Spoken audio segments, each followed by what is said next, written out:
মেয়েরা ব্যবহার করা টিপে আঠা যদি না থাকে সেটা রেখে দেয়। একজোড়া কানের দুলের মধ্যে যদি একটা হারিয়ে যায় সেটাও রেখে দেয়। একটা ভাঙা চুড়ি, একটা পুরনো শাড়ি সব কিছুই রেখে দেয়। কেন জানেন? শুধুমাত্র মায়ার জন্য। তাই মেয়েরা মায়াতে কোনো জিনিসই ফেলতে পারে না, তো মানুষকে কি করে ফেলবে?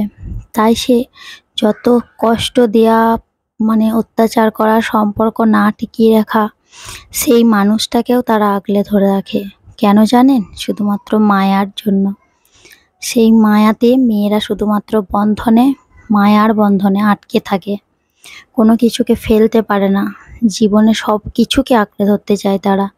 ভাঙা হোক, ফেলে দেয়া হোক, অবহেলা হোক, সব কিছুর মতো মেয়েরা পুরুষকেও আঁকড়ে রাখে।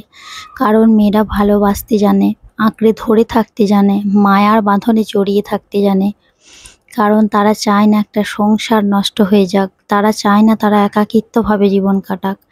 তারা চায় না সংসার থেকে বিচ্ছিন্ন হয়ে যাক তারা।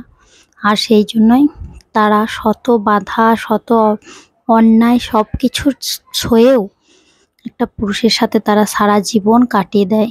এটাই হলো মেয়েদের জীবন। মায়া এমন একটা জিনিস যেটা মেয়েরাই পারে শুধু একমাত্র। তাই মেয়েদের কোনো তুলনা হয় না।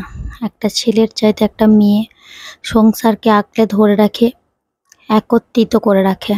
কাজেই মেয়েদিকে সম্মান করতে শিখুন।